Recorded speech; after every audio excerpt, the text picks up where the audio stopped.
1971 সালে বাংলাদেশ জামাত ইসলামীর অবস্থান আমরা বহুবার প্রকাশ করেছি, বহুবার পরিষ্কার করেছি। আমরা আমাদের কথা স্পষ্ট করেছি যে দেশের স্বাধীনতা সার্বভৌমত্বকে ধারণ করে বাংলাদেশ জামাত ইসলামী ইসলামী ছাত্র শিবির তার রাজনৈতিক কর্মকাণ্ড পরিচালনা করে। যে মির্জা ফখরুল সাহেবের শ্রদ্ধেয় মরহুম পিতা মির্জা রুহুল আমিন চোখা মিয়া 1971 সালে উনি ঠাকুরগাঁ জেলার অন্যতম স্বাধীনতা বিরোধী হিসাবে 710 জনের একজন ছিলেন।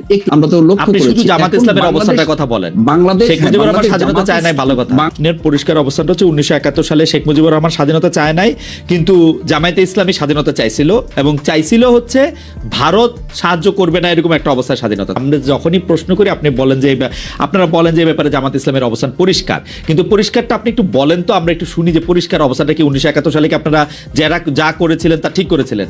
বক্তব্য কি ছিল? মুসলমানরা ভুল পথে গিয়ে এই মুক্তিযুদ্ধ করছে, আল্লাহ মুসলমানদের হেদায়েত করুক, বা এটা ভালো হোক, তাই তো? না, এখানে তো প্রাসঙ্গিক তো বিষয়, এটা অন্যদিকে আপনি গেলেন। সেটা হচ্ছে যে মুক্তিযুদ্ধটা নিয়ে আপনাদের অবস্থান কি ক্লিয়ার মাসুদ ভাই?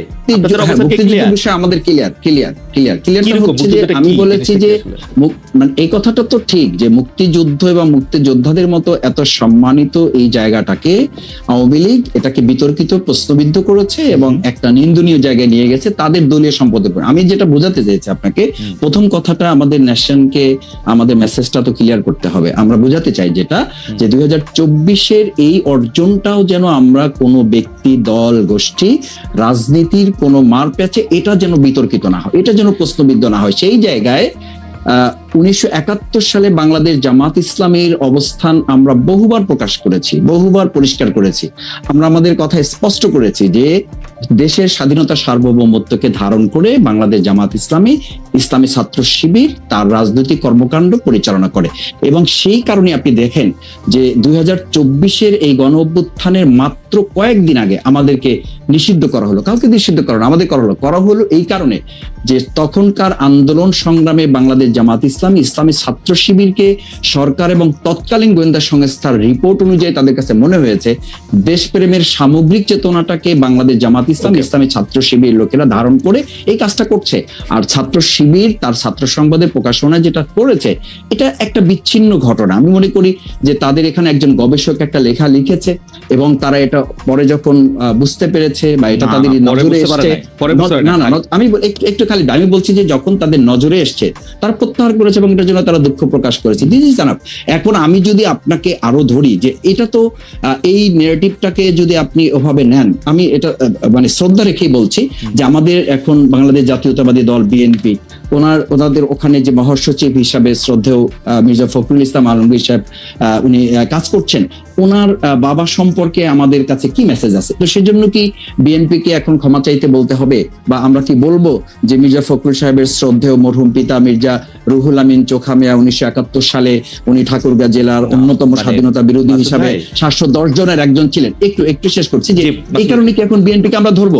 আমাদের নেতৃবৃন্দকে ফাঁসি দেওয়া হয়েছে, তার সাথে তো সালাউদ্দিন কাদের চৌধুরী শহীদ ওনাকেও ফাঁসি দেওয়া হয়েছে। তাতে কি বিএনপি কে আমরা এখন বলবো যে তাকেও ক্ষমা চাইতে হবে বা স্বাধীনতা বিরোধিতা নিয়ে তাদের মধ্যে কনফিউশন আছে? না মাসুদ ভাই, ব্যক্তি আর দলের অবস্থা তো ভিন্ন। আমরা 1971 সালে জামায়াতে ইসলামী মুক্তিযুদ্ধের চলাকালীন সময় তারপরে বিভিন্ন সময় বিভিন্নভাবে স্টেটমেন্ট দিয়ে দল হিসাবে যেটা বলেছে, আমরা যখনই প্রশ্ন করি আপনারা বলেন যে ব্যাপারে জামাত ইসলামের অবস্থান পরিষ্কার, কিন্তু পরিষ্কারটা আপনি একটু বলেন তো, আমরা একটু শুনি যে পরিষ্কার অবস্থানটা কি। 1971 সালে কি আপনারা যা করেছিলেন তা ঠিক করেছিলেন? না, পরিষ্কারটা হচ্ছে এই যে বাংলাদেশ তখন যে অবস্থার প্রেক্ষিতে স্বাধীন হয়েছিল, মাওলানা ভাসানী রাহিমাহুল্লাহ উনি তো পরিষ্কার বলেছেন যে তখন 70-এর যে ভোট, আপনি নিশ্চয়ই আরো ভালো জানবেন, সেই 70-এর ভোটে তো তিনি এই স্লোগান দিয়েছিলেন যে ভোটের বাক্সে লাথি মারো, বাংলাদেশ কায়েম করো। তো সেই বাংলাদেশ কায়েম করা প্রসঙ্গে এসে মরহুম প্রেসিডেন্ট শেখ মুজিবুর রহমান উনি তো বাংলাদেশের স্বাধীনতা উনি শেষ পর্যন্ত তো চান নাই। 7 মার্চে উনি ভাষণ, তার পরবর্তী সময়গুলো আমরা তো লক্ষ্য করেছি। শুধু জামাত ইসলামের অবস্থানটার কথা বলেন। বাংলাদেশ শেখ মুজিবুর রহমান স্বাধীনতা চায় নাই, ভালো কথা। বাংলাদেশ এই বাংলাদেশ জামাত ইসলামী 53 বছরে যে নেগেটিভ গুলো বাংলাদেশে আমরা লক্ষ্য করেছি, আপনি বাংলাদেশ জামাত ইসলামী সেই পর্যালোচনাগুলি তখন ছিল যে আমরা বাংলাদেশ জামাত ইসলামী স্বাধীনতা চাই, কিন্তু ভারত সহযোগিতার মাধ্যমে যে ষড়যন্ত্রমূলক ভাবে দেশকে স্বাধীন করে এই দেশকে তাদের একটা অঙ্গরাজ্য বানানোর পরিকল্পনা বা ষড়যন্ত্র করছে, এটার সাথে জামাত ইসলামের দ্বিমত ছিল। এবং সেই দ্বিমতটা 1971 সালে আমি একদম পরিষ্কার অবস্থানটা আবার বলি, আপনার পরিষ্কার অবস্থানটা হচ্ছে 1971 সালে শেখ মুজিবুর রহমান স্বাধীনতা চায় নাই, কিন্তু জামায়াতে ইসলামী স্বাধীনতা চাইছিল, এবং চাইছিল হচ্ছে ভারত সাহায্য করবে না এরকম একটা অবস্থায় স্বাধীনতা, তাই তো?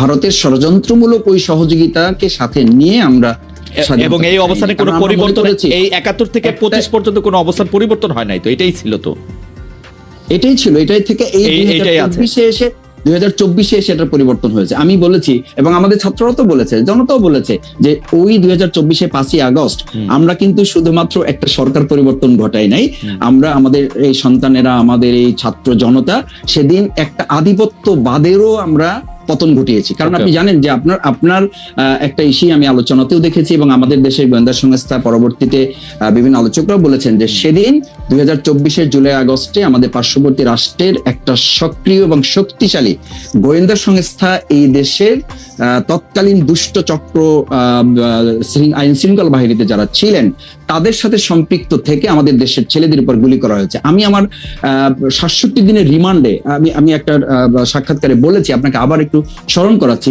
যে আমাকে যখন ইন্টারোগেশন সেলে নেওয়া হয়েছে তখন চোখ বাঁধা, হাত পা বাঁধা অবস্থায় আমাকে যখন দুটা চেয়ারে শোয়ানো হয়েছে, আমি তাদের কাছে খুব ইসের সাথে জানতে চেয়েছিলাম, স্পষ্টভাবে জানতে চেয়েছিলাম যে আমার চোখ খুলে দেন, অথবা আমাকে দেখতে দেন, অথবা আমাকে পরিচয় দেন যে আপনারা কারা আমার ইন্টারোগেশনে আসছেন।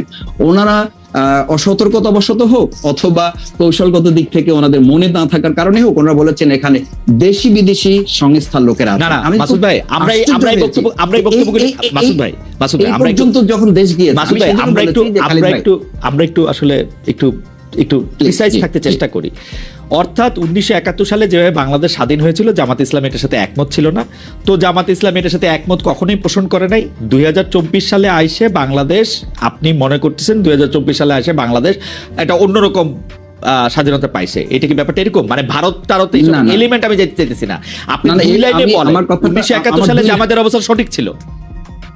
দুই লাইনের জামাত ইসলামের দুই লাইনের কথাটা আসলে কোনো একটা কোশ্চেনের কথা আপনি কখনো দুই লাইনে বলতে পারবেন না। আপনি আমাকে বলেছেন, সেই জন্য কথাটা উঠলো যে আপনাদের অবস্থাটা কি পরিষ্কার, কিন্তু আমি কখনো এই পরিষ্কার কথাটা জানতে পারি না।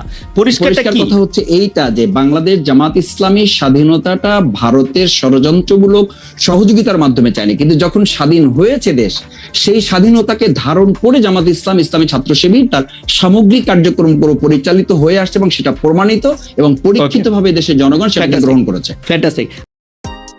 Subscribe to my channel.